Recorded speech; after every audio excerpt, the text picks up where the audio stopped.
She was sitting in a glass room on the 34th floor.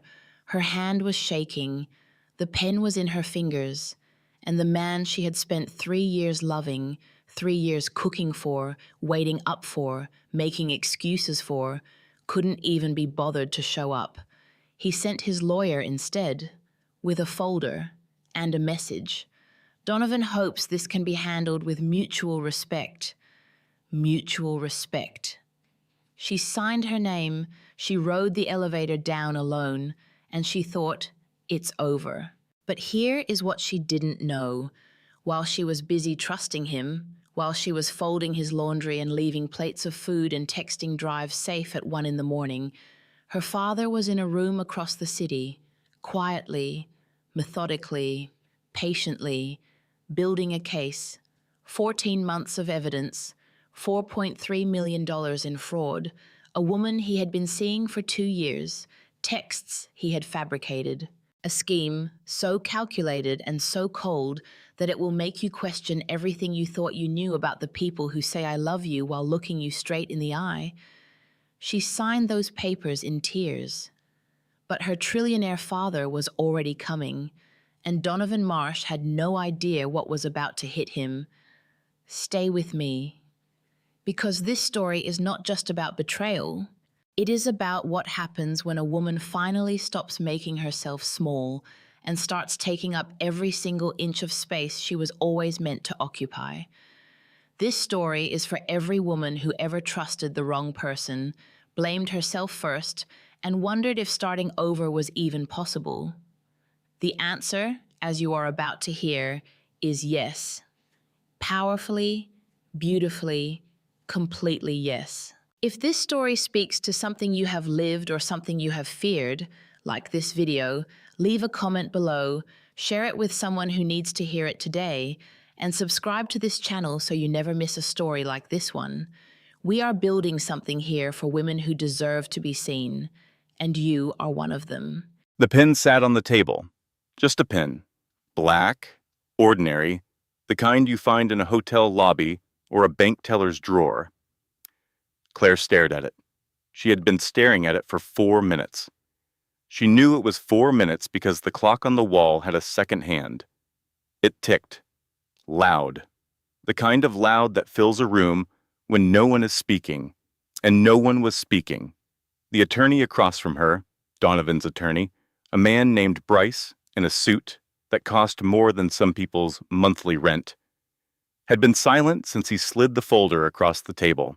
The folder was cream-colored, heavy stock.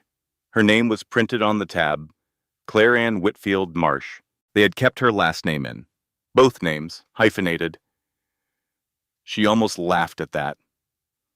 Donovan wasn't in the room. He hadn't come. He had sent Bryce instead, with the folder and the pen and a message conveyed through a legal assistant that morning. Donovan hopes this can be handled with mutual respect. Mutual respect. She turned that phrase over, looked at all its edges. She picked up the pen. The conference room was on the 34th floor of a building in downtown Chicago. Glass walls on 2 sides. The city spread out below her in November gray. The lake was flat and dark. The buildings stood sharp against a sky the color of old pewter. She could see a tiny red light blinking on a tower somewhere near the water. Blink, blink, blink. She looked down at the signature line. There was a place for her to print her name and a line for her to sign. Below that, in small print, was the date. November 14th. Her wedding anniversary was November 18th. 4 days from now. She hadn't remembered that until this exact moment, and now she couldn't remember it. She pressed the pen to the paper. Her hand was shaking. She noticed that the way you notice weather through a window, distantly, clinically, as though it were happening to someone else. Her hand, shaking. She wrote her name. She had good handwriting. Her mother had insisted on it from a young age. Penmanship is a form of respect, Margaret Whitfield used to say, guiding Claire's hand over practice sheets at the kitchen table in the Lake Forest house.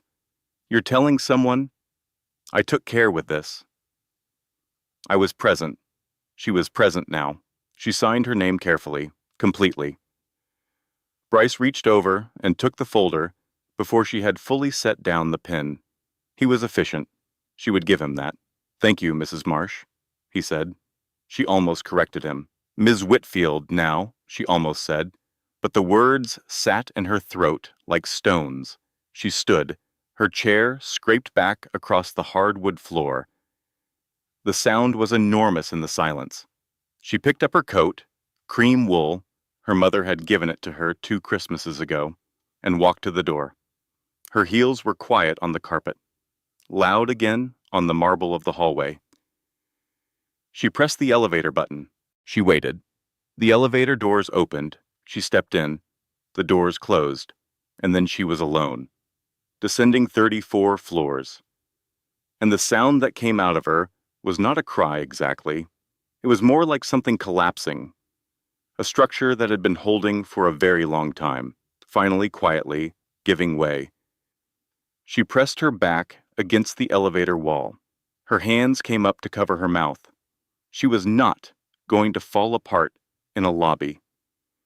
The elevator reached the ground floor. The doors opened. She pulled herself upright. She put her hands down. She smoothed the front of her coat. She walked through the lobby, pushed through the revolving glass door into the cold November air. Her driver, Franklin, was waiting at the curb. He was 73 years old and had worked for her father since before she was born. He saw her face and said nothing, just opened the car door. She got in. The door closed. She looked out the window at the sidewalk. A woman walked by with a stroller, hunched against the wind, talking on the phone and laughing. A delivery man stacked boxes outside a restaurant. 2 teenagers took pictures of each other under an awning. Life, just life, continuing. She had signed the papers. 3 years of marriage, gone. She pressed her fingers against the cold glass. Her phone buzzed in her coat pocket. She pulled it out. 3 notifications. One from Joanna. Call me the second you're done. I mean it.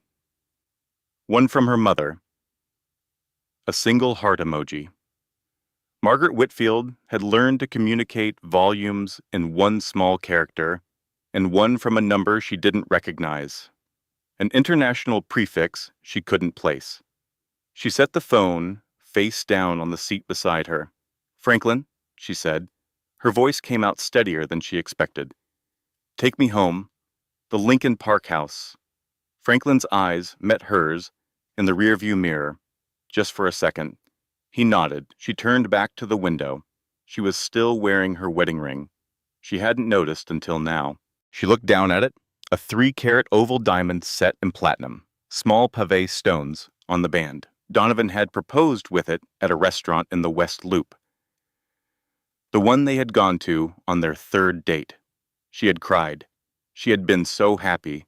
She had called her mother from the bathroom, whispering and laughing, her hands shaking just like this. She turned the ring on her finger, once, twice, on a it didn't come off easily. Her fingers were cold and stiff from the November air. The ring had sat there for 3 years and had perhaps forgotten how to leave. She pulled until it came off. She held it in her palm. It was so small, all that weight, all those years, all that hope, and it was just a small circle of metal and stone that fit in the cup of her hand. She closed her fingers around it. Franklin turned onto Armitage Avenue. A few more minutes, and they would be at the house, the townhouse, the one Donovan had wanted. 4 stories, brick facade.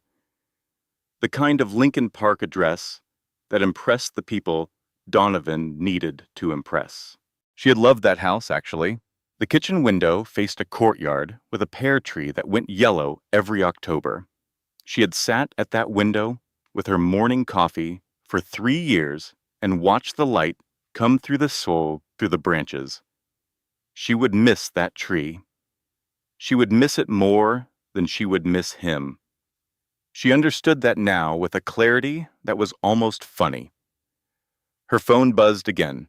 She turned it over. Her father. She stared at his name on the screen. Dad. She had been avoiding his calls for 2 weeks, not because she didn't love him, but because hearing his voice would make this real in a way that even the signed papers hadn't yet. The phone kept buzzing. She answered. Hi, Daddy. A pause, just a beat of silence on the line, and then Walter Whitfield said, in that low, careful voice of his, the voice that had navigated boardrooms and crises and 1,000 impossible moments, "Are you out of the building?" Something about the way he said it stopped her. Not, "Are you okay?" Not, "How did it go?" But, "Are you out of the building?" Like he needed to know her precise location before he said what came next. "Yes," she said. "I'm in the car. Franklin's driving me home." "Good," her father said. "Don't go to the Lincoln Park house." She blinked. "What?" "Claire?" His voice was steady. "I need you to come to Lake Forest. Come to the house. Can you do that?" She looked out the window. They were passing the park. The trees were bare. The grass was brown and dead. 2 people walked a dog, bent against the wind. "Dad, I just signed the papers. I need to... I don't know what I need. I think I need to go home." "Claire." A pause, careful and deliberate. "That house is not your home anymore. Not after today. And there are some things I need to tell you. Things I should have told you sooner. I'm sorry I didn't." She frowned. "What things?" "Come to Lake Forest. I'll explain everything. Are you safe to travel?" She was not, in any emotional sense, safe. She was a collection of held-together pieces maintaining the shape of a person entirely through willpower and cold November air. "Yes," she said. "I'm safe. Franklin knows the way," her father said. And she had the distinct and sudden sense that this had all been arranged, that Franklin had already been told, that her father had known before she even called him exactly what she would say and where she would need to go. "Okay," she said quietly. "I love you," Walter Whitfield said, "more than anything I have ever built." Her throat closed. "I know," she whispered. She ended the call. "Franklin," she said. "Lake Forest." He had already changed lanes. She pressed her forehead against the cold window and let the city pass. The ring was still in her hand. She held it the whole way. The drive to Lake Forest took 40 minutes. Claire spent the first 10 staring out the window. The city thinned around them. The highway opened up. The November landscape became flat and gray and somehow honest. Stripped down to its bare bones. No pretense, no decoration, just trees without leaves, fields without crops, sky without color. She spent the next 10 minutes on her phone, not calling anyone, not texting, just staring at the last messages in her thread with Donovan. She scrolled up slowly. She couldn't help it. Running late tonight, don't wait up. October 3rd. Meeting went long. Probably midnight. Don't worry. October 9th. Taking Hendrix to dinner. Networking thing. Won't be home. October 15th. Sorry. Forgot to text. Home soon. October 22nd. At 1:47 in the morning. She had responded to every single one. "Okay. No problem. I'll leave a plate. Drive safe." She had been accommodating. She had been easy. She had told herself it was professional. Donovan was building his consulting firm. Of course he had late nights. Of course there were dinners and networking and clients she'd never met. She had never questioned it. God, she had never questioned it. She scrolled further back. 8 months. A year. 2 years. The messages got warmer the further back she went. "Miss you already. Come home soon. I love you, you impossible woman." She stopped on that one. He had sent it from a work trip to New York. She remembered the exact moment. She had been at a gallery opening with Joanna, and the message came through and she had grinned so wide that Joanna had asked who she was texting, and Claire had just held up the phone. She had been proud of that message. She had felt chosen. She had been so stupid. No. Wait. She stopped herself. The thought had felt automatic. Stupid, stupid. You were so stupid. And she caught it, turned it over, looked at it carefully. She wasn't stupid. She had been trusting. There was a difference. There was an enormous difference. She had trusted the person who said he loved her because that is what you do when someone says they love you. That is what love requires. That is not stupidity. That is faith. He had betrayed the faith. That was on him, not on her. She put the phone down on the seat. The problem was that the line between those two things, stupid and trusting, had gotten blurry somewhere in the last 3 weeks, ever since she had found the hotel receipt in the pocket of his gray blazer. She hadn't been looking for it. She had been taking his blazer to the dry cleaners, and the receipt fell out of the pocket onto the floor. The Langham Hotel, September 14th. One night, a double room. She had been in Lake Forest that weekend. Her mother had had a minor procedure, nothing serious, but she had gone to be with her. She remembered it clearly. She had left early Saturday morning. She had texted Donovan from her mother's house. He had responded, "Miss you. The place is so quiet without you." The Langham Hotel, September 14th. She had stared at that receipt for a long time on the floor of the dry cleaners. The woman behind the counter had finally asked if she was all right. She had said yes. She had gone home, put the receipt on the kitchen counter, taken 3 days to ask him about it. He had a story. Of course he had a story. A client meeting that ran late, an early flight the next morning. It made more sense to stay in the city. He thought he had mentioned it. She had let him have the story, because the alternative was worse. She knew that now.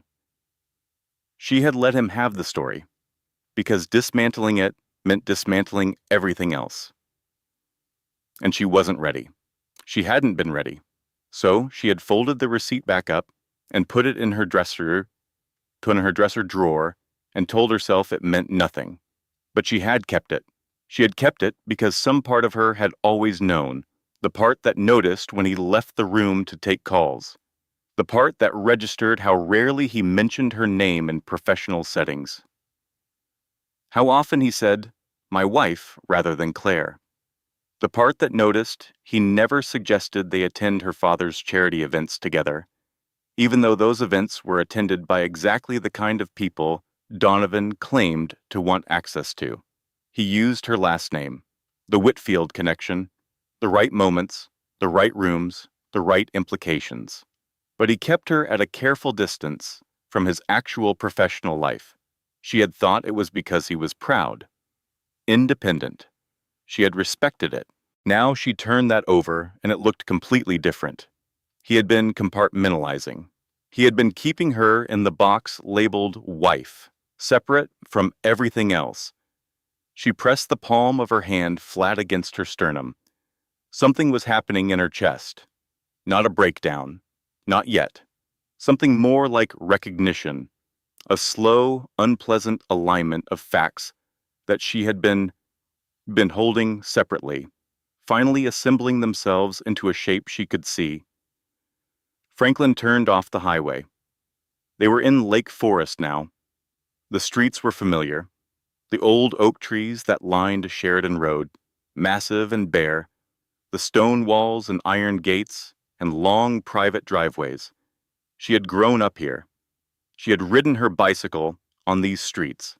She had caught fireflies in that yard. There, the pale yellow house with the slate roof, with a girl named Amy who moved away when Claire was 9. Her father's house appeared at the end of the tree-lined drive, large, not ostentatious. Walter Whitfield was not an ostentatious man, but large. Brick and stone, 3 stories, set back from the street, the grounds immaculate even in November. There were 3 cars she didn't recognize, parked along the side of the drive. She frowned. Franklin pulled up to the front. Her mother was standing in the open doorway before Claire had even unbuckled her seatbelt. Margaret Whitfield, in a cream cashmere sweater and dark trousers, silver hair pulled back, her expression doing something complicated, warm and worried, and something else, prepared. Her mother looked prepared. Claire got out of the car. The cold hit her like a wall. She walked up the stone steps. Her mother held out both hands, and Claire took them, and Margaret pulled her forward and held her. Just held her. Neither of them spoke. Margaret smelled like lavender. She always smelled like lavender, the same perfume since Claire could remember. It was the most stable, constant, safe scent in Claire's entire world. Breathing it in now. Standing on the front steps of her childhood home, with the cold air sharp around them, and the papers signed, and her ring in her coat pocket. She felt 7 years old. She felt exactly 7 years old. "Come inside," her mother said softly.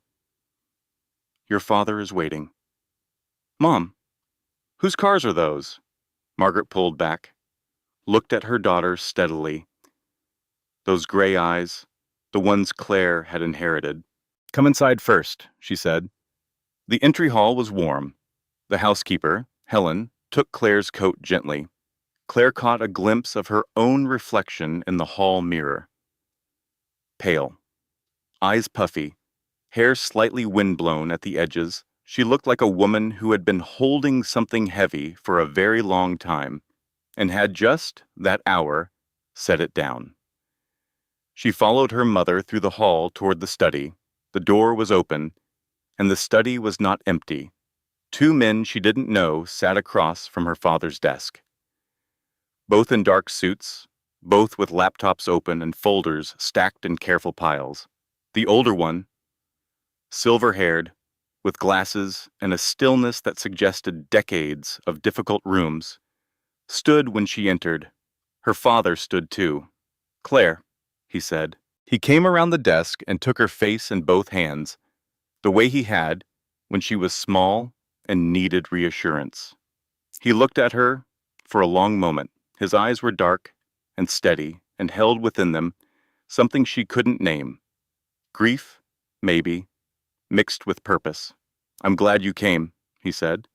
"Who are these people, Dad?" He released her face, turned slightly. "This is Gerald Thorne," he said, indicating the silver-haired man. "My attorney. You've met him before, at the foundation dinner 3 years ago." Gerald nodded once. "Ms. Whitfield, I'm very sorry we're meeting again under these circumstances." "And this," her father continued, "is Robert Hale. He runs a private investigative firm I have retained for the last 14 months. Claire turned. 14 months. The second man, younger, dark-haired, with the kind of face that gave away nothing, nodded at her. 14 months, she repeated. The words felt strange in her mouth. Her father was watching her. "Sit down, sweetheart," he said. "Please." She sat.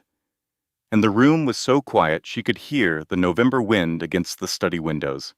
Her father sat across from her, not behind his desk, on the same side as her. In the wingback chair closest to hers, Gerald Thorne and Robert Hale had moved to the far end of the room to give them space. Walter Whitfield leaned forward, elbows on his knees, hands clasped. "I need to tell you something I should have told you 2 years ago," he said. "And I have to ask you to forgive me for waiting." Claire sat very still.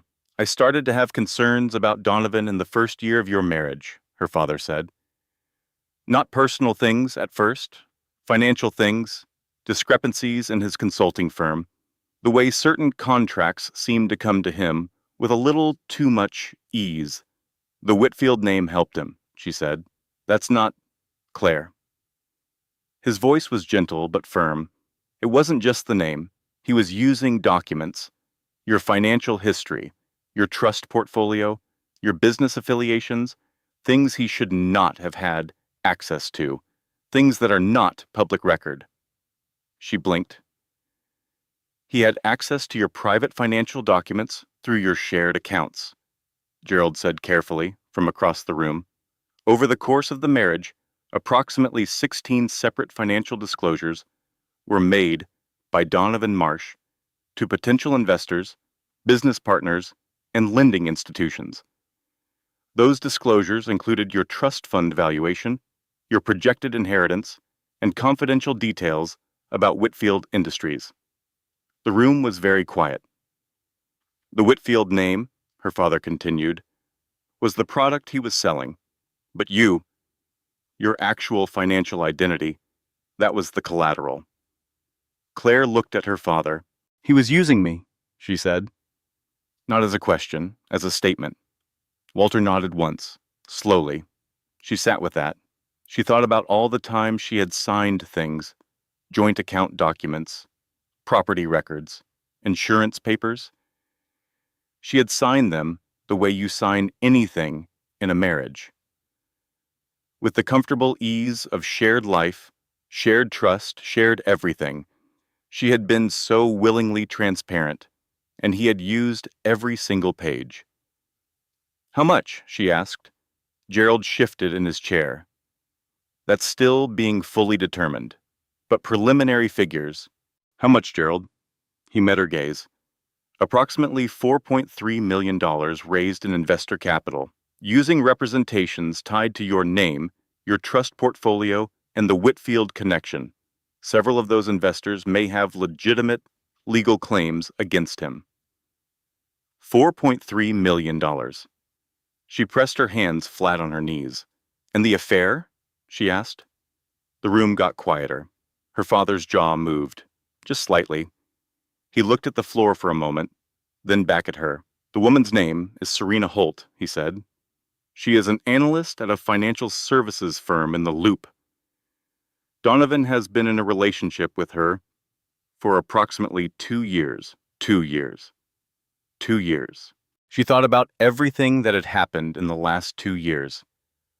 Her mother-in-law's birthday party in Lake Geneva, where Donovan had been inexplicably cheerful, and she had been strangely lonely.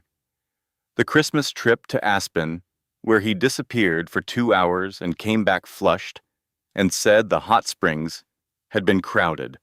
The night she sat in the kitchen at midnight eating leftover soup and texting Joanna because she couldn't sleep and he still wasn't home at 2 in the morning. 2 years. He filed for divorce, she said. Her voice was steady. She was proud of how steady it was. He came to me. He said he was unhappy, that we had grown apart, that it was no one's fault. She heard it now, the way that phrase curled around itself. No one's fault. A phrase designed to prevent her from looking for fault, designed to dissolve the question before she could ask it. He filed first because he knew we were building a case, Robert Hale said from the corner. His voice was measured, neutral. A man accustomed to delivering difficult information cleanly. His legal counsel advised him to move quickly, to establish clean terms before any investigation could intersect with the divorce proceedings. His attorney Bryce, she said. Yes, Todd Bryce is experienced in asset protection cases. Donovan's strategy was to finalize the divorce before financial misconduct became part of the legal record. A clean split. Mutual terms. Mutual respect, she thought. There it was again, sitting right in the middle of everything. That phrase that had felt so reasonable that morning when Bryce slid the folder across the table. Now it looked like exactly what it was. A trap with good manners. She laughed. It came out strange. Not funny, just the sound a person makes when something absurd lands fully in the body. Her father watched her carefully. 14 months, she said. You've been building a case for 14 months. Yes. Why didn't you tell me? He was quiet for a moment. Because I didn't want to break your heart with a theory, he said. I wanted to come to you with the truth, and I wanted... Claire? I wanted desperately to be wrong. I reviewed that file every month, hoping it had a different shape, hoping Robert had misread something. She looked at him. This man, 62 years old, silver at his temples, the quietest man in every room he entered. She had spent her whole childhood learning to read him. His thinking, quiet versus his worried quiet versus his just tired quiet. She knew every shade of his silence. He had been carrying this for 14 months, carrying it alone, protecting her, waiting for certainty. She understood it. She didn't even completely blame him for it. He would never walk into a room and say, "I think your husband is lying to you," without evidence. He would wait for the kind of certainty that couldn't be dismissed. But she had been inside that lie for 14 months without knowing it. And something about that, the retroactive loneliness of it, the understanding that she had been unaware while the people who loved her most had known. That was the thing that finally broke her open. She felt the tears before she was aware she was crying, not dramatic, not loud, just her vision blurring, and then her cheeks were wet, and she sat very still and let it happen, because fighting it seemed pointless. Fighting it seemed like exactly the kind of thing she had been doing for 3 years. Fighting things down, containing things, keeping herself presentable and composed and easy to be around. She was done with that. Her father moved from his chair to the arm of hers. He put his arm around her. She leaned into him, and he held her, and neither of them said anything for a long time. Gerald Thorne and Robert Hale looked at their folders. The clock on the study wall ticked. She thought about the pear tree in the Lincoln Park courtyard. Turning yellow every October, she had loved that tree. She had sat at the kitchen window with her morning coffee and watched the light move through it. She had loved a house she would never sleep in again. She had loved a man who was never who she thought he was. She had loved a version of herself, the version that believed and trusted and stayed, that she was not sure she could find again, or that she wanted to find again. Maybe that version had to go. Maybe she had been too open, too willing to explain away the small things. She wiped her face. She sat up straight. Her father kept his arm around her. "What are you going to do?" she asked. He was quiet for just a moment. "What we are going to do," he said, with a quiet emphasis on the first word, "is make sure that Donovan Marsh faces every consequence available to us under the law. Financial fraud, breach of fiduciary obligation, misrepresentation to investors, potentially criminal charges depending on the district attorney, and the divorce itself." Gerald spoke. "The signed papers have not yet been filed with the court. There is a 72-hour window in Illinois law. If you choose to vacate the agreement, we can move to nullify on the grounds of fraud and material misrepresentation." She stared at him. "I thought it was over." "The papers are signed," Gerald said carefully, "but marriage dissolution is not final until the court approves it. If the agreement was signed under conditions that included active fraud by one party, which we can clearly demonstrate, it changes the entire legal landscape." She thought about the glass conference room, the pen, Bryce sliding the folder across the table, the second hand on the wall clock. Donovan hadn't been there. He hadn't looked at her. He hadn't come. He had sent a proxy because he knew. He had gotten her signature before any of this could surface. He hadn't even had the courage to sit in the same room. Something moved in her chest. Not grief this time. Something different. Something with edges. She asked for a glass of water. Helen brought it, cool and clear, with a thin slice of lemon floating at the top. Claire wrapped both hands around the glass and drank half of it and set it on her father's desk. The gray light outside was fading. Afternoon becoming early evening. November had no patience for daylight. "Tell me everything," Claire said. Gerald opened his folder. What followed was approximately 40 minutes of information that rearranged everything she thought she knew about the last 3 years of her life. Gerald spoke with the steady, measured pace of a man who understood the difference between delivering information and delivering a verdict. He was careful to stay on the information side. Donovan had met her at a charity gala 4 years ago in the spring. She had thought the meeting was coincidental. It wasn't. He had arranged an introduction through a mutual acquaintance, a PR consultant named Dennis, who had since moved to London. Donovan had known who she was before he crossed the room that evening. She sat with that. He had courted her for 6 months. He had been, in her memory, almost perfectly calibrated, interested but not overwhelming, romantic but not performative, ambitious but appropriately sensitive about it in her presence.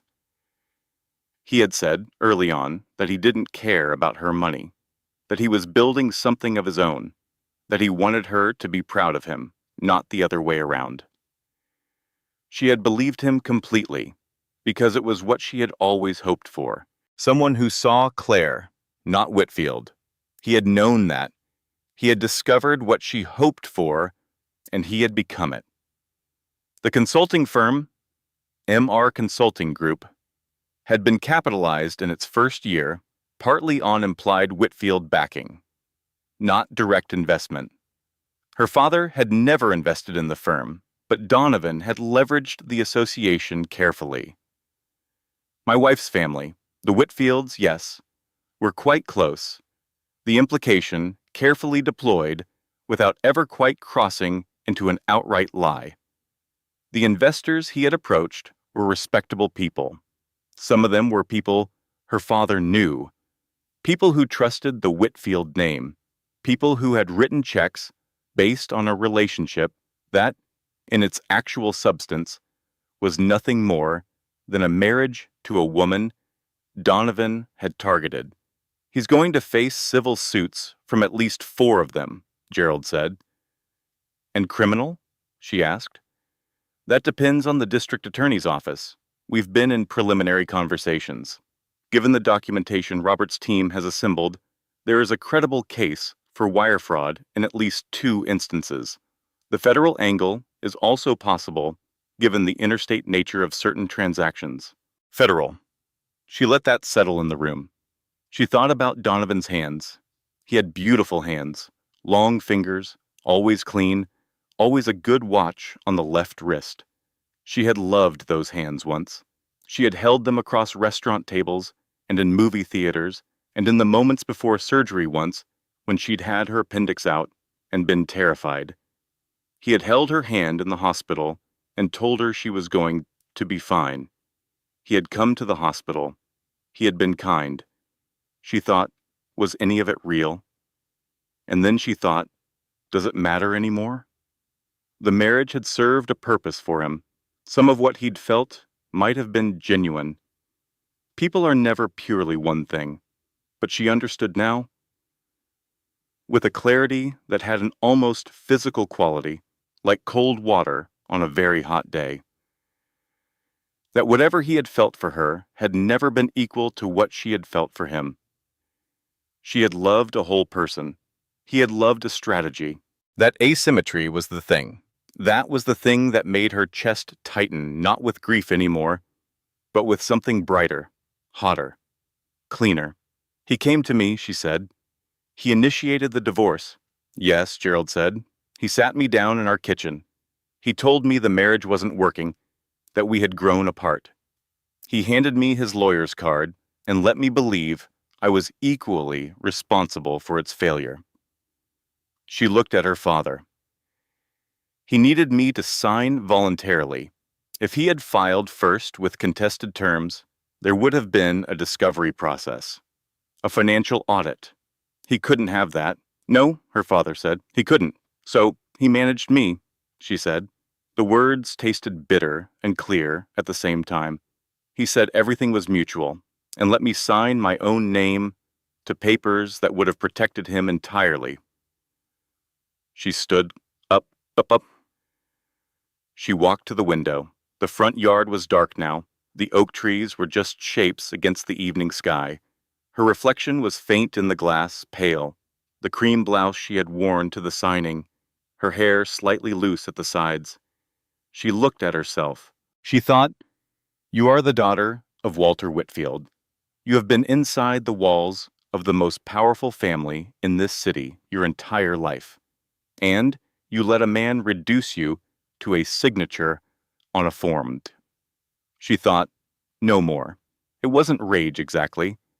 Not the hot, chaotic, burning kind that destroys everything around it. This was something cleaner, more focused. The difference between a brush fire and a flame held steady over a single point.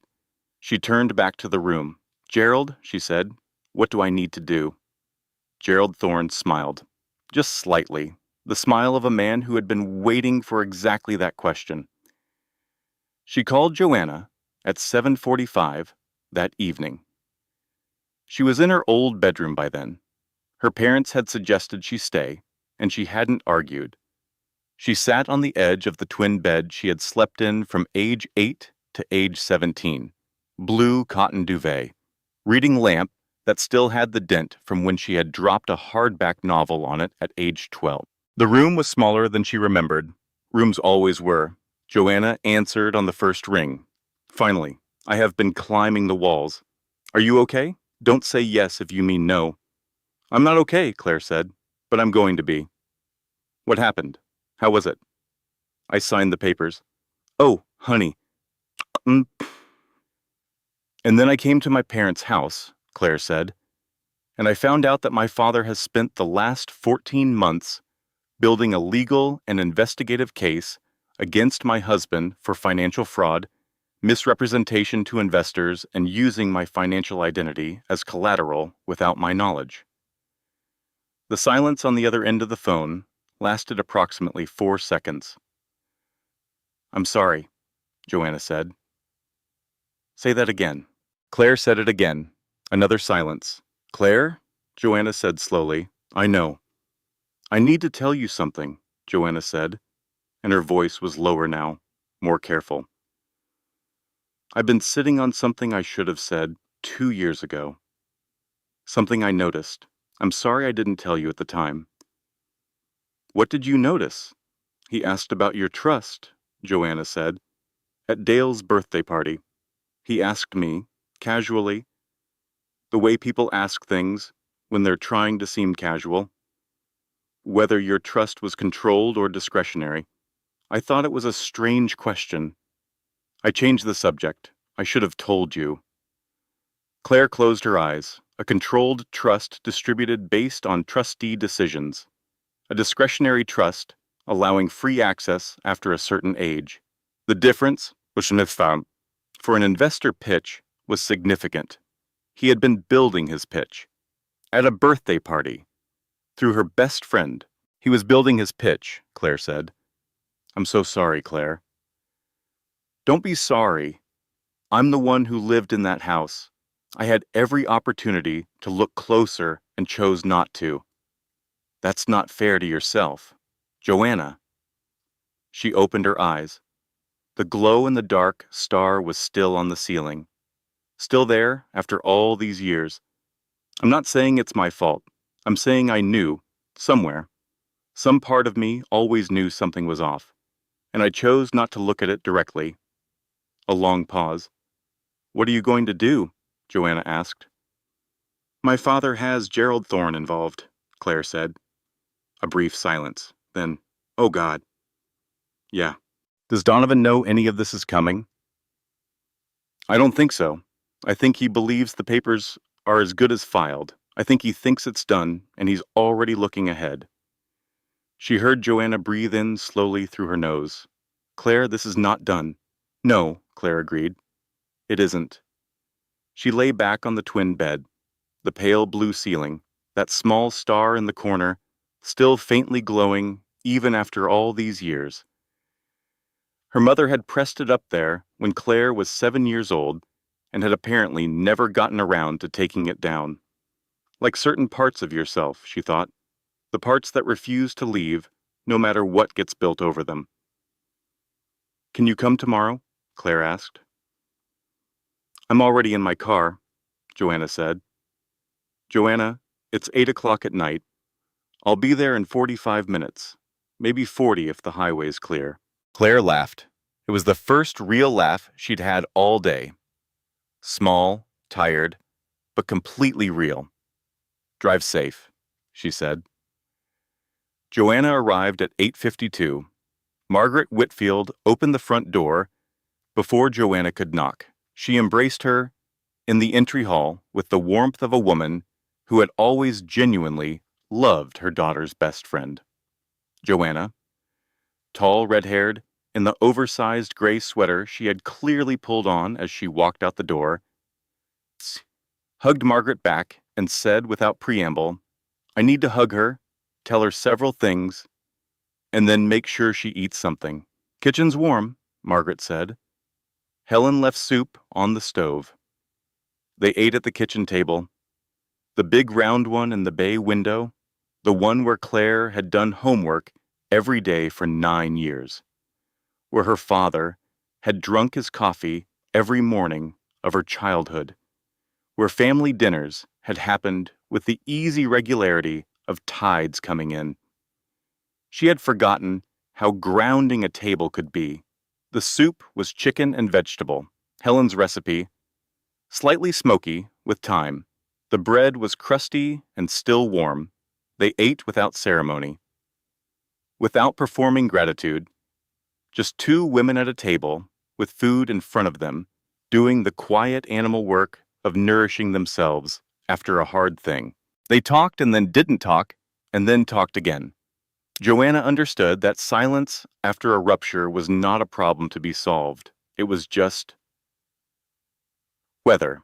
You could sit in it. Around 10, her parents went upstairs to bed. Her father squeezed her shoulder as he passed. Her mother kissed the top of her head. A long, quiet kiss, the kind that says everything without a word. And then it was just Claire and Joanna at the kitchen table, with half-empty bowls and the lamp above them, making a small, warm circle against the dark outside. Tell me about Serena Holt, Joanna said. What do you want to know? What do you supposed to know? She's 28, financial analyst at a firm in the Loop. She's been with him for approximately 2 years. Claire paused. Robert's file has photographs. Joanna was quiet. I haven't looked at them, Claire said. You don't have to. I know. She ran her finger along the edge of the table, the wood grain. She used to trace it as a child when she was thinking something through, when she needed her hands to be doing something while her mind worked. The habit was apparently still there, still in her hands. 20 years later and unchanged.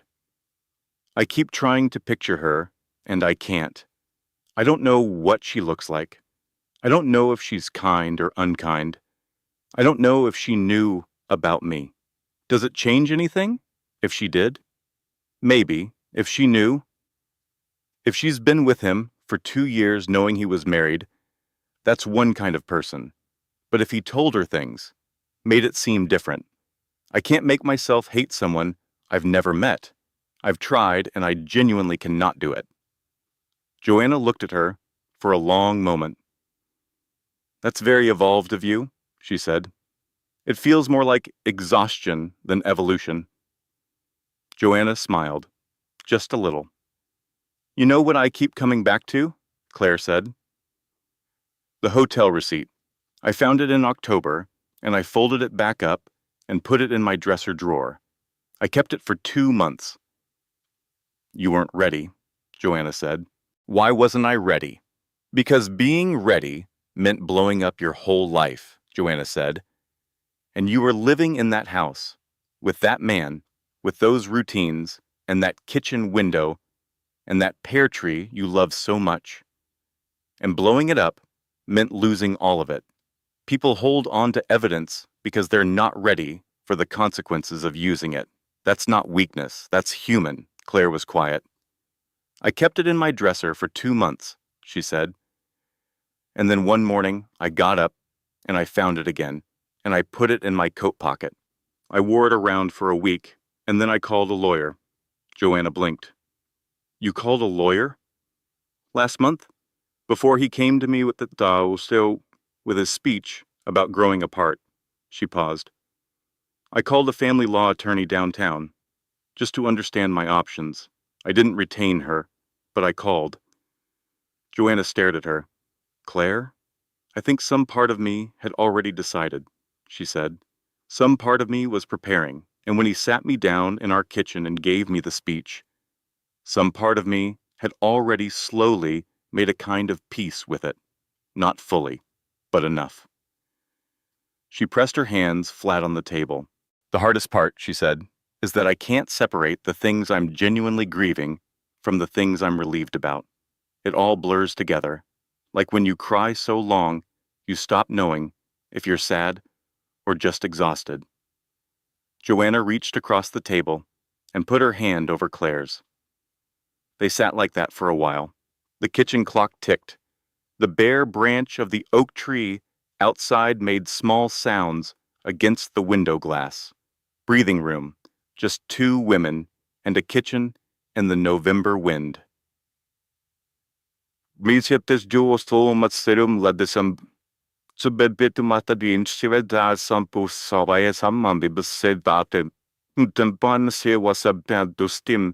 couldn't sleep.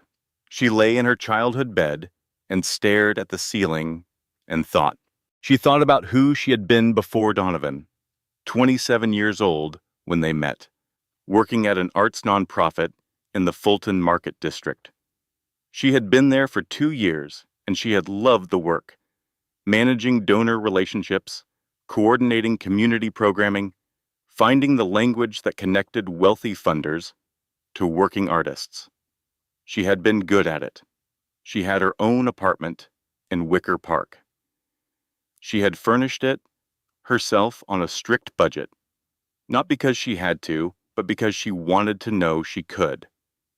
She had wanted the specific pleasure of walking into a space that was entirely, earnedly, hers. She gave up the apartment when they got married. Of course she did. That was normal. That was how marriage worked. You combined lives. You moved into a bigger place. But somewhere in combining lives, she had combined identities. Somewhere in becoming Donovan's wife, she had misplaced Claire. Not all at once, gradually. The way water reshapes stone, you don't see it happening. You just notice one day that the stone is different. The nonprofit, she had left it the year after the wedding. Not because Donovan asked. He had never asked directly, but his assumptions were constant and quiet and everywhere. That she would be available for his professional social calendar. That she would be home when he needed her to be home. That she would be the woman beside him rather than the woman building something of her own. She had mistaken his need for her presence as love. It wasn't love. It was utility. She turned onto her side. The shelf on the wall held books from high school. She could see the spines in the faint light from the window. Jane Eyre, A Room with a View, The Secret Garden. Books about women who found their way out of confined spaces. Women who discovered the world was larger than the box they had been given. Women who refused to disappear. She had always loved those books. She understood them better now. She pressed her face into the pillow and allowed herself, finally, completely, to feel all of it. The shame, the grief, the rage, the longing for the pear tree in the Lincoln Park courtyard, the longing for the woman she had been in that Wicker Park apartment, the one who had painted her own coffee table and bought mismatched dishes from a flea market and felt proud of every single item in her small, self-made space. The longing for a version of love that was actually what it said it was. She let all of it come. She cried until she ran out. And then she lay very still, wrung out and empty, and stared at the ceiling. The thing that surprised her was that the emptiness didn't feel like nothing. It felt like space, like a room cleared of furniture, ready for something new. The walls still standing, the windows still there, just empty for the moment, waiting. She breathed in, she breathed out. I am still here. She thought it clearly, like a statement of fact. I did not disappear inside that marriage, even when I felt like I was disappearing. I am Walter Whitfield's daughter, and tomorrow I am going to find out exactly what that means. She fell asleep sometime after 2 in the morning. She dreamed about the Wicker Park apartment. In the dream, all her furniture was still there, the repainted coffee table, the mismatched dishes, the second-hand couch, everything exactly where she had put it. And the morning light was coming through the windows. She woke at 6:15. The house was quiet. Gray light through the curtains, the smell of coffee already drifting up from the kitchen. Helen was early, as always. She lay still for a moment, took inventory of herself, the way you do after a hard night. What was intact? What needed attention? She was intact. Not fine, but intact. She got up and went to the hall bathroom, small and white-tiled, with the heated floors her parents had installed when she was 12, which had been the greatest domestic luxury of her entire childhood. She stood under the hot water for a long time and did not think about anything at all. Just let the heat work. She got dressed in borrowed clothes, a clean sweater and jeans she had left here last Christmas, slightly loose now, and went down to the kitchen. Her father was already at the table with a coffee and a tablet. He looked up when she came in. "Morning," she said. "Morning." He looked at her carefully, the way parents do, taking inventory of their child's face, reading the overnight results. "Did you sleep?" "Some." She poured a coffee. "Dad, walk me through it. What's the actual plan?" He set down the tablet. She sat across from him. This was how they had always worked best, the two of them, a table, direct. Her mother was the warmth in the family. Her father was the precision. Claire had grown up in the balance of those two things.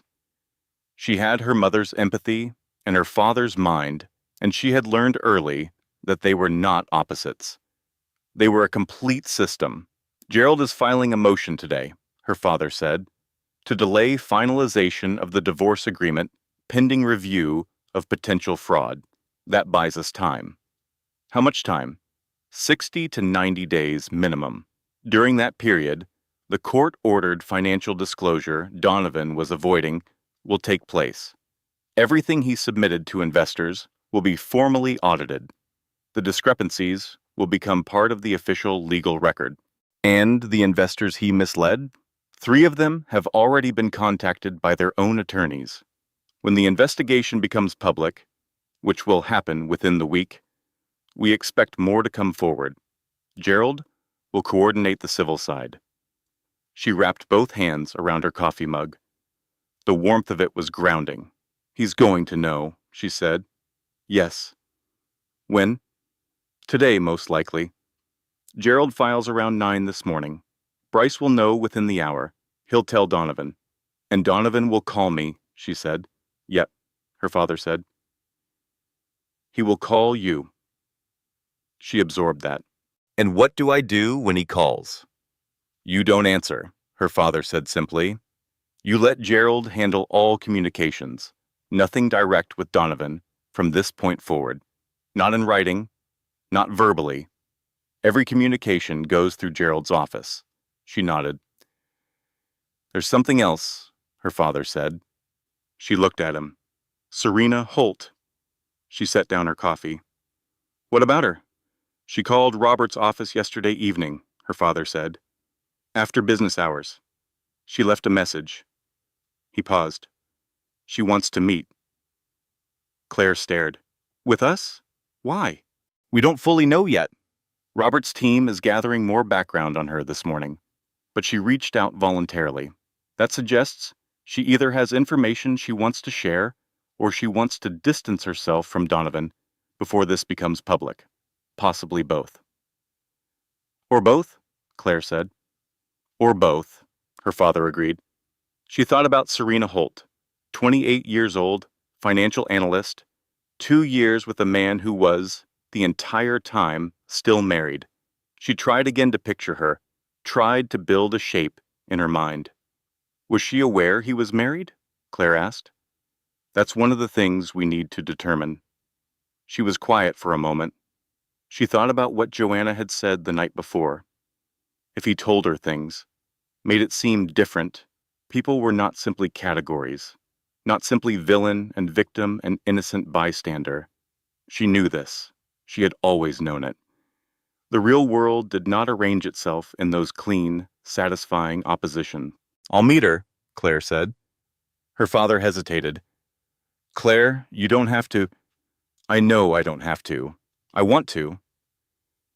She looked at him directly. I want to know who she is. I want to hear what she has to say. I'm not going to stay inside this story as the person things happen to. I'm going to be someone who understands it completely. He looked at her for a long moment. Something moved across his expression, something warm and proud and slightly broken at the same time. When did you get so wise? He said. I had a very good teacher, she said. She went for a walk after breakfast. By herself, along the old path behind the property, through the dormant garden, along the back fence. The cold was sharp, but the air was clean. November's particular kind of honesty, the world stripped to its essential shapes. She walked slowly, hands in her pockets, the frozen grass crunching lightly under her boot. She thought about the Meridian Foundation, the arts nonprofit in the Fulton Market District, where she had worked before the marriage. She had managed donor relationships and community programming, and she had been genuinely good at it. She had understood both sides of the equation. The wealthy funders, who needed to feel their money mattered, and the artists and community members who needed resources and deserved to be treated with dignity. She had a particular gift for finding the language that let those two worlds meet. She had left that job 4 years ago. She had left it because she became Donovan Marsh's wife, not because he asked her to leave, but because his assumptions were everywhere, quiet and constant, like air in a room, and she had breathed them in and slowly adjusted herself to fit. She stopped on the path, looked at the bare garden, the brown roses cut back for winter, the latticework of bare branches against the pale sky. I could go back, not to the same position. That was 4 years ago, but to that work, to that kind of work, to the things she had been building before she let herself get redirected. It felt impossibly large and impossibly simple at exactly the same moment. She had money. She had always had money. She had never had to face financial precarity, and she understood that this made her situation profoundly different from most women in similar circumstances. But the money had also been weaponized against her. Donovan had used it as his collateral, her trust portfolio, her inheritance projections, her family name. He had used all of it while she sat in the Lincoln Park townhouse thinking she had a marriage. She could build something with the resources she had, not just inherit it, not just sit on boards. Build something real and lasting, and hers. She reached into her coat pocket. Her fingers found the wedding ring. She took it out, held it in the cold November light. The oval diamond, slightly dull in the gray morning, no longer catching any particular light. 3 years. A marriage built on a foundation that had never been what she thought it was. She walked to the garden wall. She set the ring on top of it, just set it there on the cold stone. She looked at it for a moment, and then she walked away. She didn't throw it. She didn't bury it. She didn't tuck it into a drawer to look at in sad moments. She just set it down, left it for whatever came next. The gardener would find it in spring, maybe. Maybe it would sit there all winter, icing over and thawing, slowly being reclaimed by weather. She didn't need it anymore. She walked back to the house. Gerald Thorne, filed the motion at 9:47 in the morning. Claire knew because Gerald's assistant sent her a confirmation email. She read it at the kitchen table with her mother seated beside her and Joanna on the phone. 3 sentences, a case number, a date. 3 sentences to stop what Donovan had believed was finished. At 11:22, her phone rang. Donovan. She looked at the screen. She watched it ring 4 times, 5, 6. She put it face down on the table. It rang again at 11:40. Then a text. Claire, I need to talk to you. Please call me. She took a photograph of the text and sent it to Gerald's office.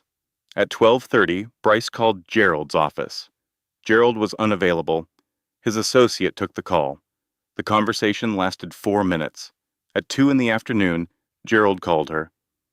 Bryce is requesting an emergency hearing to dismiss our motion, he said. We expected this. The judge is unlikely to grant it. Our documentation is substantial and well organized, but they are going to try to move quickly. What do we do? She asked. We let them try, Gerald said. We have time and we have evidence. They have speed and diminishing credibility. That is not a trade I would ever make. She liked Gerald Thorne. She understood exactly why her father trusted him. There was something deeply calming about a man who spoke with absolute evenness about adversarial legal proceedings. As though he had seen it all so many times that genuinely nothing surprised him anymore. Thank you, Gerald, she said. Ms. Whitfield, he said, and there was a slight warmth threading under his professional voice. It is my genuine pleasure. The meeting with Serena Holt was arranged for Thursday, 2 days away. In the meantime, Claire built herself small structures, small deliberate things to do, ways to be present in her own life rather than just waiting in it. She called the Meridian Foundation on Tuesday afternoon, not to ask for her job back. That was not how things worked, but to speak to the executive director, a woman named Laura Haynes, who had been kind to Claire when she left 4 years ago, who had said the door was always open, who had meant it. She called just to talk, just to say she had been thinking about the work and wondering if there was any way she could contribute. Laura Haynes had said, Claire Whitfield, are you serious right now? Where do I begin? They talked for 1 hour and 20 minutes. She cooked dinner with her mother on Tuesday evening, a lamb stew with root vegetables, the kind of meal that required genuine attention, chopping and stirring and adjusting the heat and smelling the rosemary and the thyme. She stood at the stove, and her mother stood beside her, and they passed things back and forth without needing to speak much. The easy choreography of 2 people who know each other's rhythms.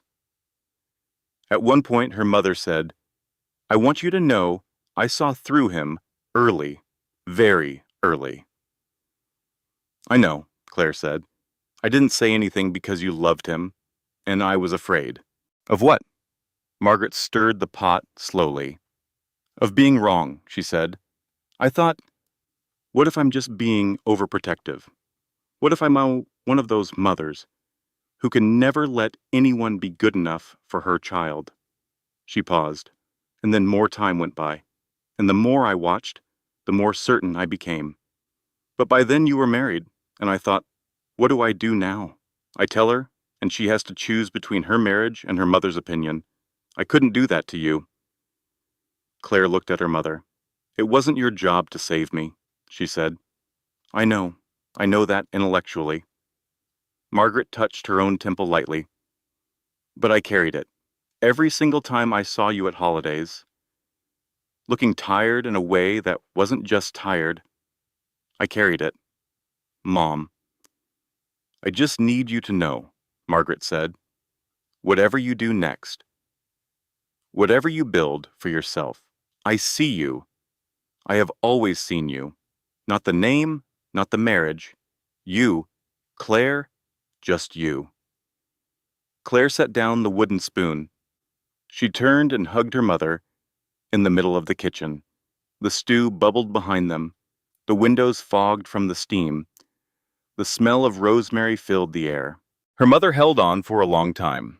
Wednesday morning, Donovan's attorney issued a brief statement to two Chicago business publications, carefully worded, professional, suggesting that certain allegations were unfounded and that Mr. Marsh remained committed to resolving all matters in a professional and transparent manner.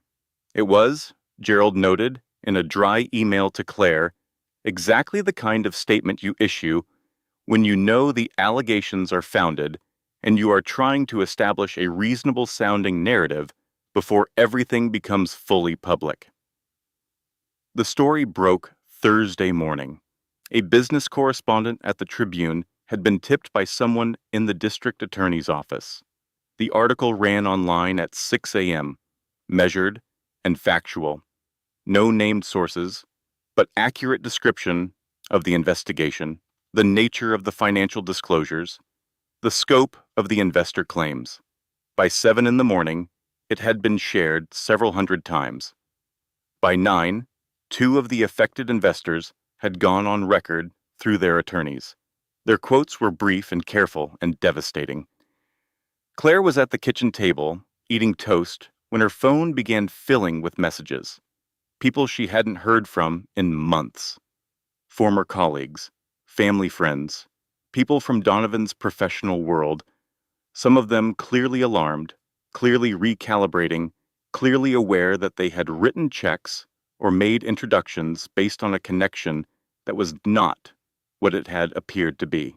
People from her own world, warmer, more concerned, asking if she was okay, offering to come over, sending the kind of brief, sincere messages that people send when they want to help but don't yet know how. She read through all of them once. Then she turned off all notifications and put her phone in the kitchen drawer. She had coffee. She had toast. She looked out the window at the bare garden. The ring was gone from the wall. Helen had found it that morning, had brought it quietly to Margaret, who had put it in a small envelope on the hall table with no comment. Claire left it there. She did not need it. Today she was going to meet Serena Holt. She sat in the kitchen for another 20 minutes and let the quiet do its work. I am not the same person who sat in that glass conference room 3 days ago. She thought it clearly. I am not sure exactly who I am yet, but I am not that. Serena Holt was not what Claire expected. She had spent 3 days in the small hours and the quiet moments building a picture. The picture had edges. It was not entirely kind. She could not help that. She was human. But the woman sitting at a corner table in the Evanston coffee shop, when Claire walked through the door, was not the person in the picture. She was small. A few inches shorter than Claire. Brown hair pulled back simply. She was wearing a dark coat she hadn't taken off, and she had her hands wrapped around a cup that was clearly already empty, just something to hold. Her face had the slightly stunned, hollowed-out quality of someone who had recently discovered that a significant portion of their life had been built on false information. Claire recognized that expression. She had seen it in her own reflection on Monday evening. Serena looked up when Claire came in. Something moved across her face. Recognition, and something that might have been relief, and something that was unmistakably, deeply, shame. Claire sat across from her. They looked at each other. The coffee shop smelled of dark roast and something bakery sweet. A radio played quietly near the register, murmured conversations from nearby tables, the ordinary sounds of a Thursday morning in a city going about its business. Thank you for agreeing to meet, Serena said. You reached out, Claire said. Not coldly, just factually. I wanted to understand why. Serena looked down at her empty cup, then back up. I didn't know you were still married, she said. I need you to know that before anything else. I genuinely did not know. Claire waited. He told me. Serena stopped, pressed her lips together. He told me you had been separated for over a year, that you were both just waiting for the right time to make it official, that it was completely mutual, and that you had each moved on. She paused. He showed me text messages between the two of you, recent ones, friendly, him asking about your parents, you mentioning weekend plans. What kind of messages exactly? Claire asked. The kind of messages two people send each other when they're still in each other's lives but romantically finished. Warm, but she stopped again. I think he staged them. I think he may have texted himself from a second phone and shown me the thread. The timestamps were odd. I didn't catch it at the time. Claire held very still. He had fabricated evidence, not just for the investors, for Serena too. He had constructed a version of his marriage that made it safe for Serena to be with him. He had managed both of them simultaneously, showing each woman a carefully edited version of his life. A man with two separate narratives, two separate women, two separate edited realities. When did you find out the truth? Claire asked. 6 days ago, Serena said. When he told me you had signed the divorce papers, he seemed very relieved, and something about that relief, something about the specific quality of it, made me ask questions I should have asked much earlier. I started looking things up. She looked down at her empty cup. I found your wedding announcement.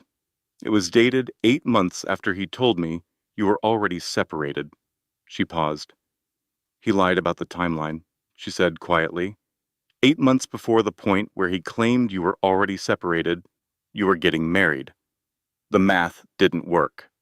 Once I saw it, I couldn't unsee it. She had acted in good faith on deliberately false information. Claire understood that with a clarity that surprised her. I'm not here to blame you, Claire said. Serena looked up. Something moved through her expression. Surprise first, then a raw, unsteady relief. I want to understand, Claire said, and I want to know what you're planning to do with what you know.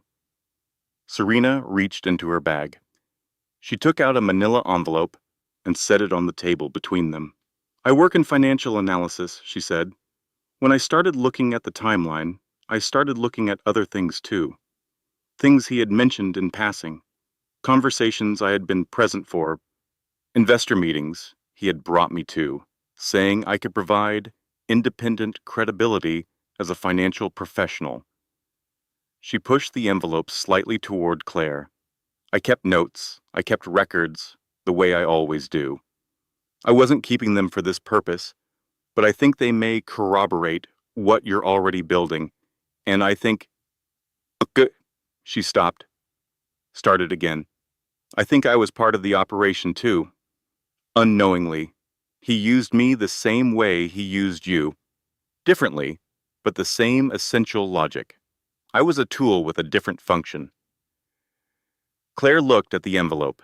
His attorney is going to say you're cooperating out of anger, she said. Probably. Serena met her gaze steadily. I'd say it's out of shame. I've spent 6 days going over everything. The signs I missed, the questions I didn't ask because I trusted what he told me. She paused. I keep asking myself, how did I not see it? And then I realized that's not the right question. The right question is, what do I do now with what I know? Claire studied her across the table. She thought about what it meant to have been betrayed in different ways by the same person. Both of them had been managed. Both of them had been shown carefully edited versions of reality. One had been the wife, one had been the girlfriend. Both had been instruments in a plan that was fundamentally about neither of them. That was a strange and unexpected kinship. She reached across the table and picked up the envelope. I'm going to give this to my attorney today, she said. Serena nodded. And I'm going to tell him you cooperated voluntarily and in good faith, Claire said. For whatever that's worth to you in terms of how this proceeds. Serena's jaw tightened. The muscles in her throat worked, not anger, gratitude. The kind that lives very close to tears and knows it can't show them right now. Thank you, she said. Claire stood. She picked up her coat. She paused. For what it's worth, she said quietly, I don't think you're a bad person. I think you were deliberately misled. You're not the villain in this story. A pause. Neither am I. She walked out. The November air hit her on the sidewalk. She stood for a moment with her face up slightly, pulling in a slow breath. Cold, clean. The smell of the lake nearby. Bare trees, gray sky with that same thin silver line at the edge she had noticed on Monday in the elevator. Just barely there. Just barely visible. Joanna appeared at her elbow. She had been waiting at the car, watching the coffee shop door. Are you okay? How was it? What did she say? Was she awful? Get the car, Claire said. I'll tell you everything on the way back. She looked up at the sky one more time. She thought she was not awful. She thought we were both lied to. She thought, I am the only one of us who had a father building a case. She got in the car. The next 6 weeks were not dramatic. Drama was what she had half expected. The film version of justice. Courtroom confrontations, dramatic reversals, a moment where the truth lands like a thunderclap in a packed room and everyone finally sees. What she got was quieter than that, more procedural, more patient, more real. Gerald Thorne was a methodical man. He worked with the precision of someone who understood that genuine, lasting justice was not built from confrontations. It was built from documentation, from carefully ordered facts, from a trail of evidence so well assembled and clearly presented that the story it told could not be disputed by anyone who examined it honestly. The emergency hearing Bryce had requested was denied on November 22nd. The judge reviewed Gerald's preliminary filing and found it sufficient to warrant a stay. The divorce agreement was formally held pending investigation. The court ordered financial audit was completed by December 3rd. It was, in Gerald's careful language, entirely consistent with our projections, which meant it was worse than he had told Donovan's attorneys it would be. 2 of the investors filed civil suits by December 8th. A third retained counsel and was expected to follow before the new year. The district attorney's office contacted Gerald on December 10th. Donovan retained new legal representation on December 12th. Todd Bryce was too expensive to maintain now that the consulting firm's future was genuinely uncertain. The new attorney was younger, less polished, more reactive in his filings. Gerald noted this in an email to Claire with a single observation. Upgraded representation is what you buy when you are managing optics. Downgraded representation is what you do when you are managing reality. She read it twice. She thought, he knows it's real now. He is finally inside the actual situation rather than the one he staged. She felt something she had not expected to feel. Almost nothing. Not triumph, not glee, not the electric satisfaction she had imagined in the descending elevator on the day she signed the papers. Just quiet. The absence of the weight she had been carrying. The truth, doing what truth does when it is finally given the space and structure to do its work. She went back to Wicker Park. Not to her old apartment that had been someone else's home for years now, but to the neighborhood. On a Sunday afternoon in early December, she drove herself there, parked on a side street, and walked to the coffee shop she had gone to every Saturday morning for 2 years before the marriage. Old wooden booths, high ceilings, exposed brick that absorbed the warmth and smelled faintly of coffee and winter coats and old wood. The barista named Dean wasn't there anymore. Of course not. That had been 6 years ago. But the booths were exactly the same.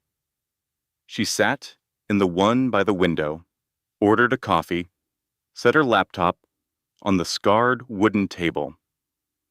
Laura Haynes had sent her a formal proposal that morning. Not just a conversation, as Claire had hoped, an actual proposal, a senior advisor role at the Meridian Foundation. Part-time for the first 6 months, full-time if she chose. Leading a capital campaign initiative, she would design herself from the ground up. The foundation had grown significantly in 4 years. It needed people who understood both the donor community and the arts world. It needed someone who could see both sides of the gap and build the bridge between them. She read it once, then a second time. She thought about the version of herself who had loved this work, 26, 27 years old, the specific joy of it, the way she had understood it intuitively, naturally, without strain, how to speak to a hedge fund manager about why contemporary art mattered to his city, how to tell a first-generation muralist that the money behind her grant came from people who genuinely wanted to see what she would make with it. The translation work, the bridge building. She had been good at it. She had left it because she became a wife. She was not going to become a wife again. Not in that way. Not the way that replaced her. Not the way that asked her to fold herself into someone else's life until she could no longer find the edges of her own. She wrote back to Laura, "I'm in. Let's talk Monday." She pressed send. She sat back in the old wooden booth. She looked out the window at the December street. A couple walked under one umbrella, even though it wasn't raining yet, just being careful, reading the darkening sky.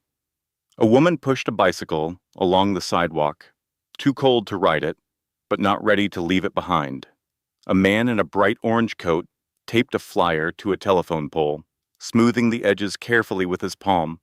Life, just life. Continuing, she was part of it. She had, somewhere, in the last 6 weeks, stepped back into herself. Not all at once, nothing as clean or dramatic as that. More like coming in from a very long cold and warming up gradually. The feeling returning slowly to numb fingers. First just the awareness of them, then the ache of circulation returning, then slowly sensation. She thought about who she had been when Donovan found her. She thought about who she was becoming now. They were not entirely different people. That would be too simple a story, but they were not the same either. She had more lines in her face now, more knowledge in her body, more understanding of what she was capable of tolerating and what she simply was not. More clarity about who she was when no one was watching. She had signed divorce papers in tears. She had driven to her father's house with a wedding ring in her coat pocket. She had sat in a room and learned that the life she thought she was living had been, in significant part, constructed around her without her knowledge or consent. She had done all of that, and she was still here, still thinking, still building, still reaching for something true that was not nothing. That was actually quite extraordinary. The final divorce decree was issued on January 9th, under materially different terms than the original agreement. The financial fraud findings were now part of the permanent legal record. The court-ordered marital estate audit had revealed 2 additional assets Donovan had failed to disclose in his original filings: a second investment account and a piece of commercial real estate in Milwaukee that had been recorded under his mother's name. Claire received her full legal entitlement, plus attorney's fees, plus a sum the court determined represented her appropriate share of the misrepresented assets. She did not feel triumphant when Gerald called to tell her. She felt tired, and then, slowly, the tiredness became something else, something lighter, something with more air in it. She thought of a word her mother used sometimes, resolved. Not fixed, not solved, resolved. Like a musical dissonance finally finding its note. Like a long sentence reaching its period. Like a story arriving at the shape it had always been moving toward. She drove to Lake Forest. Her father hugged her at the door. A long, quiet hug. His arms very steady around her. Margaret had made a roast. The table was set with the good china, the set they brought out for Thanksgiving and Christmas, and moments worth marking. A declaration. This moment is worth marking. They ate together, the three of them, easy and warm. She told them about the Meridian Foundation role. Her father asked careful questions, the kind that showed he was genuinely interested, not just being supportive. He wanted to understand the scope of what she was building. Her mother beamed. After dinner, her father and she sat by the fireplace with coffee, the way they had since she was a teenager, when she had been allowed to stay up for the grown-up part of the evening. The fire was low and steady. "Are you happy?" her father asked. She thought about it honestly. She did not rush to answer. "Not yet," she said, "but I can feel the path toward it. I couldn't feel it before. Not for a long time." She paused. "I think that's enough for right now." He nodded. They sat quietly for a while. "Dad," she said, thank you for being patient, for building the case methodically instead of storming in. I know it cost you something to wait." He looked at her over the rim of his coffee cup. "You needed to make your own choices," he said. "Even the hard ones, especially the hard ones. I couldn't make them for you. That's not what love is." "I know." She paused. "I still needed to say thank you." He reached over and put his hand briefly on hers. "Steady, warm, unchanging. That's what I'm here for," he said. Spring came. It always did. She moved into a new apartment in March. Not Wicker Park. That was the past, and she knew enough now to understand the difference between returning to something because it was right and returning to something because it was safe and familiar. But the same general neighborhood of herself. A third-floor unit in a brick building on Damon Avenue, tall windows, old radiators that clicked and hissed through the night in a rhythm she quickly grew fond of.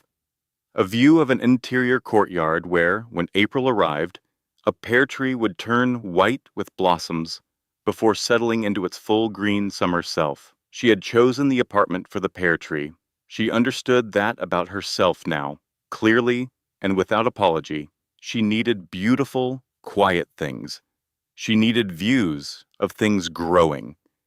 She needed daily proof that the world was still doing its patient, indifferent, gorgeous work, regardless of what happened in the apartments above it. She started at the Meridian Foundation on the 1st of February. It was different from 4 years ago. She was different from 4 years ago. More deliberate, less eager to manage how she was perceived, more willing to say a clear no to things that didn't matter and a clear yes to things that did. She had a working clarity now about where her particular energy produced the best results, and she directed it there without apologizing for having an opinion about her own time. The capital campaign she designed launched in April. It was the largest fundraising initiative the foundation had ever attempted. She spent weeks in careful, honest conversations with potential donors, the kind of conversations where she did not perform gratitude or soften her assessments to make people more comfortable. She spoke from knowledge and from conviction.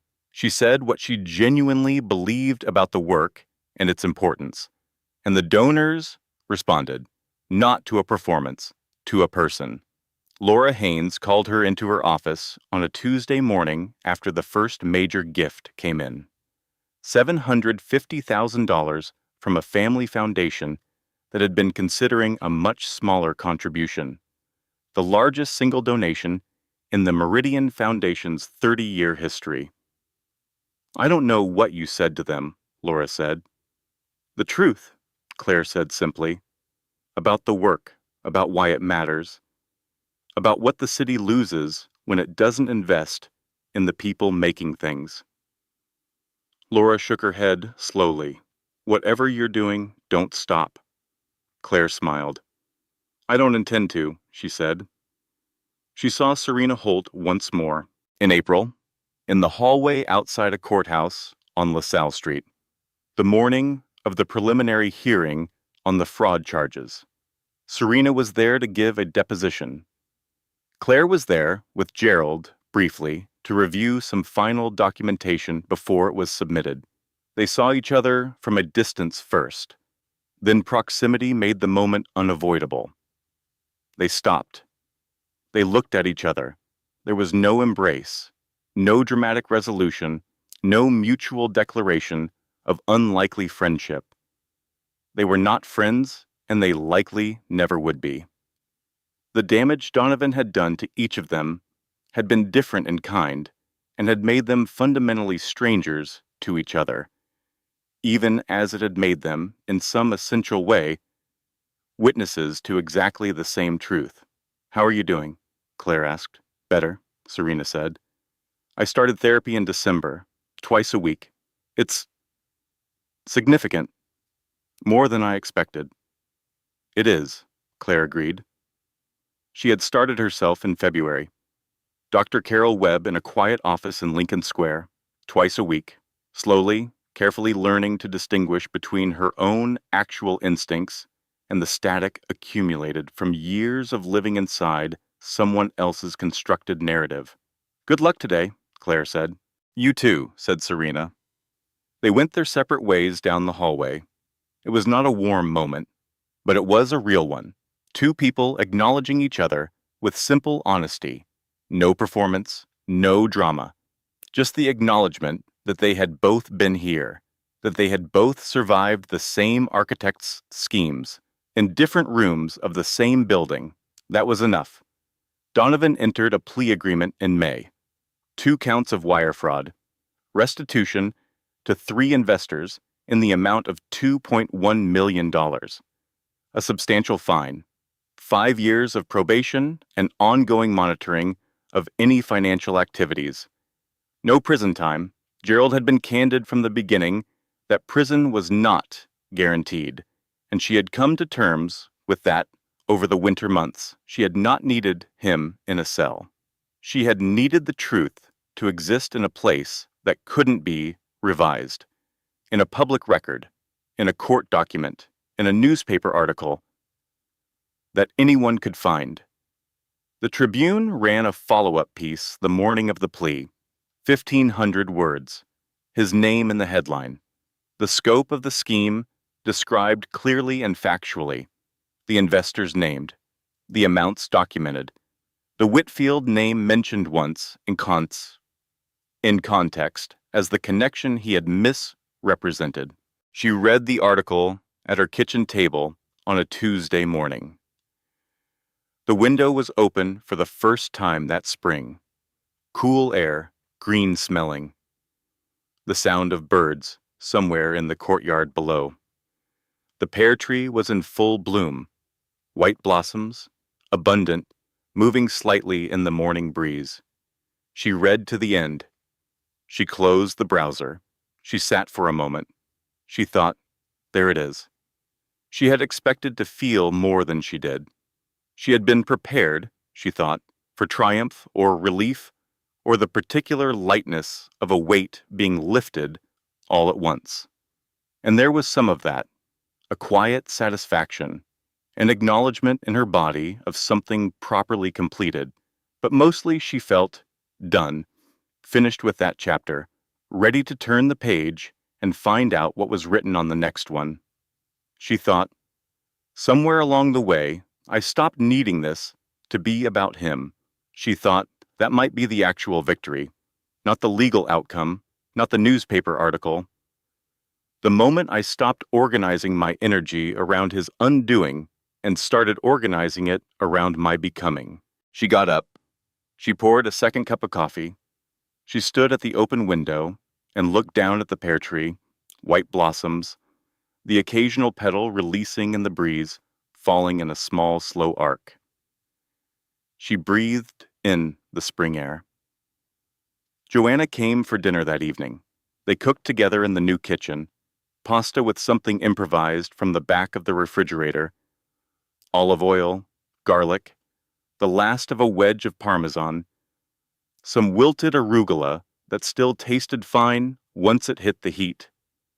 The easy, intuitive cooking of two people who have known each other long enough to share a kitchen without narrating it. They talked about everything and nothing. Joanna was dating someone new, a landscape architect named Derek, who Joanna described, with audible, reluctant affection, as annoyingly kind and also genuinely quite tall. Claire was not dating anyone. She was not in any particular hurry. She was finding out, month by month, what she actually wanted when there was no one else's preference to accommodate. What she wanted to eat and when. What she wanted to do with a Saturday morning. What she wanted her home to feel like. What she wanted to think about in the quiet hour before sleep. She was finding out, slowly and with genuine curiosity, who she was when she was simply herself. She was, she realized, happy. Not the performed happiness of the marriage years, the happiness that was really the sustained effort of believing everything was fine, when some part of her had known for a long time that it was not. The real kind. The kind that doesn't require maintenance because it is not a performance. The kind that comes from being correctly located inside your own life, standing in the right place, doing the right work, surrounded by people who see you clearly and love what they see. After dinner, they sat on the small balcony with wine. The May evening was all around them, finally warm, the first genuine warmth of the year, the kind that arrives in May in Chicago, like a gift that was never guaranteed. The courtyard below was softly lit. The pear tree was past its peak now, the white blossoms mostly gone, the first small green leaves arriving in their place. "Can I say something?" Joanna said. "Always. You look like yourself again." She paused. "Actually, you look more like yourself than I have ever seen you look. Does that make sense?" Claire looked at the pear tree. "Yes," she said, "it does." She thought about the woman who had walked into that glass conference room on the 34th floor of a building downtown, November 14th, the cream wool coat, the shaking hand, the second hand ticking on the wall, the pen that felt heavier than it should have. She had been so certain in that descending elevator that she was losing everything. She had been wrong, not about what was ending. That was real. 3 years. A house she had loved. A version of a future she had spent years building toward. Those were real losses, and they had required real grieving. But she had been wrong about what it meant. Ending something false is not losing. It is the recovery of space. It is the clearing of a room. It is standing in the place where the furniture used to be, and understanding, finally, that you can decide what goes there next. She had not lost herself. She had found herself, awkwardly, painfully, imperfectly found herself, in the wreckage of something that had never been solid. The way you sometimes find a lost object not by searching frantically, but by clearing away the accumulated clutter of months and years and simply looking at what is actually there. The object was there all along. She had always been here. She just needed the room to come back to herself. She turned 32 in August. Her father arrived at her apartment with a cake from the bakery in Lake Forest that she had loved since she was 7 years old. A simple yellow cake with white frosting and her name written on top in the same blue frosting they had always used.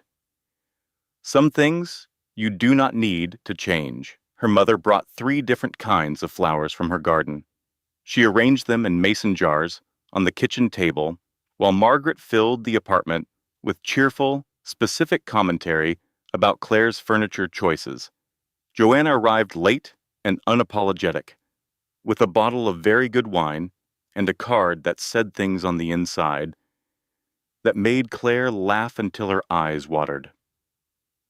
They sat around the kitchen table, the round one she had found at an estate sale in Lincoln Square, refinished herself over 2 weekends in February. The project that had taught her, among other things, that she was better with her hands than she had ever given herself credit for. They ate cake and drank wine and talked about everything. Her father asked about the capital campaign. He wanted the specific numbers, and she gave them, and his expression as she described the foundation's trajectory was the expression she had known her whole life as his version of joy, who contained, precise, thoroughly pleased. Her mother asked about the apartment plants. She had opinions about which ones needed more light. Joanna told a story about Derek and a hiking trail that had everyone laughing at the table. At some point in the evening, her father caught her eye across the table. Just for a moment, a brief and private exchange, the shorthand of 32 years of being each other's people. She had been loved, all this time, fiercely and patiently and without condition. She had not always known how to see it clearly. She had been too busy trying to earn a different kind of love from a person who was never going to be able to give it. She saw it now. Across the city, in an apartment significantly smaller than the one he had imagined for himself, with probation check-ins and civil litigation outstanding and a consulting firm that existed now only in paperwork and memory. Donovan Marsh was living in the consequences of his own choices. She had thought once that knowing this would feel like victory. It felt like nothing particularly. Not because justice hadn't happened. It had. It was in the court record, in the newspaper archive, in the 3 investors who had received partial restitution, in the truth finally told correctly and permanently. But she had stopped organizing herself around him months ago. He was not the center of the story. She was. After dinner, after her parents had left, and Joanna had gone home, and the cake was mostly eaten, and the flowers were still bright in their mason jars on the table, she sat in her apartment alone in the good quiet. She looked at the pear tree through the balcony door, August now, full and heavy with green leaves, the summer version of it, dense and generous and completely alive. She thought about something Dr. Carol Webb had said to her in a session in June. They had been talking about the tendency to make yourself small, the way it happens gradually, incrementally, each accommodation so minor that it barely registers, until one day you realize you cannot find the edges of yourself anymore. When did you first learn that being easy was safer than being fully yourself? The doctor had asked. She had sat with that question for 2 weeks. The answer, when it arrived, was not about Donovan. It predated Donovan by many years. It was something she had learned much earlier. In school, in social situations, in the ordinary navigation of being a girl who was different from most of the people around her and had discovered that the simplest way to manage that difference was to make it smaller, to be less, to be easier. Donovan had not created that pattern. He had found it and used it. That was an important distinction. It meant that the work she needed to do was not simply about him or about what he had done or about recovering from the specific injury of this specific marriage. It was about something older and more fundamental, about learning, late, that her full self was not too much, that she did not have to earn the right to take up space, that the things she wanted, the work, the apartment, the pear tree, the round kitchen table, she had refinished with her own hands, did not require justification. She was allowed to simply want them. She was allowed to simply be here. The pear tree moved in the August evening air. She sat on her balcony with a cup of tea that had gone slightly cool. The city was quiet at this hour, the kind of quiet that is not silence but is something better. The ambient murmur of a city going about its own life, indifferent and alive and continuous. She thought about the pen in her hand on November 14th. She thought about the second hand on the wall clock. Tick, tick, tick. She thought about her name, signed carefully, because her mother had taught her that penmanship was a form of respect, that you told someone, I was present, I took care, she had been present, she had taken care. And look what she had arrived at. Not the life she had planned, not the future she had constructed in the years of the marriage, the one in which she was Donovan's wife, the one in which her worth was adjacent to his, the one in which the pear tree in the Lincoln Park courtyard was the closest thing she had to something that was purely hers, something else, something she was still building, month by month and choice by choice. In the apartment with the tall windows and the old radiators and the view of the tree. Something that was entirely, completely, irreversibly hers. The tea was cold now. She didn't mind. She sat in the quiet and let the evening settle around her and thought, this is enough, she thought. This is actually everything. Not revenge, not the destruction of anyone, just her own life, fully inhabited. Just her own voice, speaking clearly. Just her own hands on the work she was built to do. Just the pear tree, heavy with late summer leaves. Just the August night, warm and wide open. Just Claire, just here. The lesson this story carried was not complicated. It was not about wealth or revenge or the satisfying collapse of people who deserve it. It was about a woman who made herself small to be chosen, who carried a hotel receipt in her coat pocket for a week before she was ready to use it, who signed divorce papers in tears believing it was the end, and drove north toward the truth instead. She was not a fool for trusting. She was not weak for staying until she was ready to leave. She was human, doing the difficult, necessary, sometimes impossible work of maintaining faith in the people she loved. And when the faith was proven wrong, when the foundation she had built her life on turned out to be hollow, she did not disappear. She called a lawyer. She drove to Lake Forest. She sat in a room and listened. She set the ring on the garden wall and walked away. She called Laura Haynes and said yes. She sat across from a stranger and chose understanding over hatred. She found the pear tree. Every single one of those things was an act of power. Small, quiet, undramatic, daily power. The kind that does not photograph well. The kind that sustains an entire life. She was 31 years old when she signed those papers. She turned 32 at a round kitchen table she had refinished with her own hands. Her father brought cake. Her mother brought flowers. Her best friend brought wine and said exactly the right thing. The pear tree outside was heavy with summer leaves, green and full and entirely, completely alive. She looked at it through the open door. She breathed in the August air, and she was home. Claire Whitfield signed those divorce papers believing she had lost. She had lost a marriage, a house, a man she loved, a version of the future she had spent 3 years building. She was right about all of that. Those were real losses. They deserved real grief. And this story did not pretend otherwise. But here is what she had not lost. She had not lost herself. And that single fact is the entire story. Because the truth is this: we spend so much of our lives being taught that love requires subtraction, that to be chosen, we must become smaller, quieter, easier, more accommodating, less inconvenient, less complicated, less fully, loudly, honestly ourselves.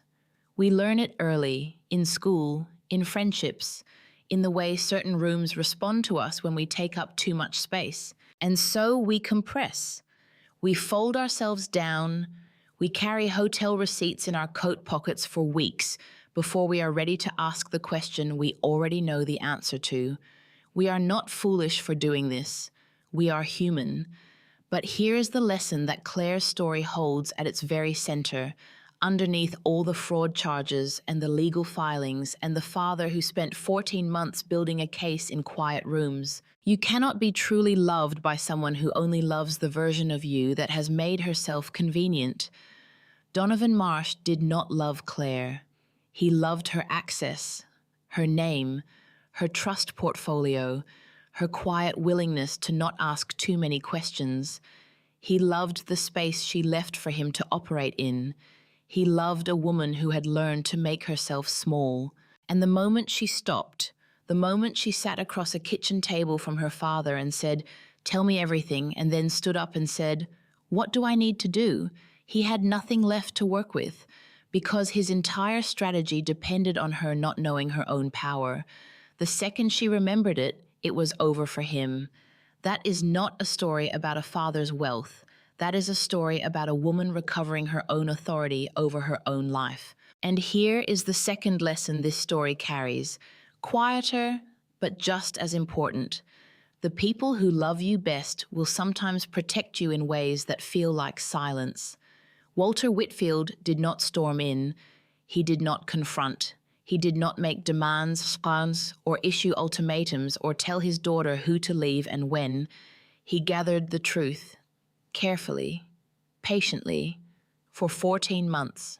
Because he understood something that is very hard to understand when you are in the middle of loving someone, you cannot make another person ready. You can only make sure that when they are ready, the truth is there waiting for them. That is what real love looks like sometimes. Not rescue, support. Not, "I will fix this for you," but "I will make sure you have what you need when you need it."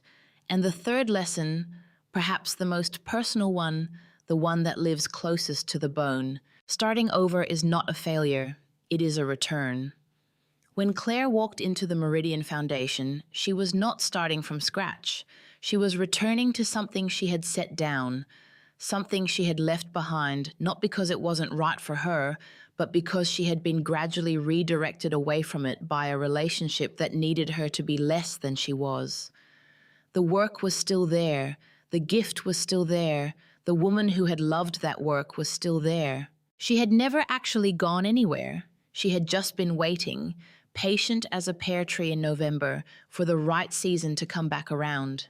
Whatever you have set down, whatever part of yourself you have quietly put away to be more palatable, more convenient, more loved by someone who perhaps was never going to love you the way you deserved, it is still there. It is waiting. You have not lost it. You have just been in the wrong season. Spring comes. It always does. Final closing statement. This content was manually researched, developed, and crafted by our team with the sole intention of bringing meaning, healing, and genuinely valuable life lessons to every person who listens.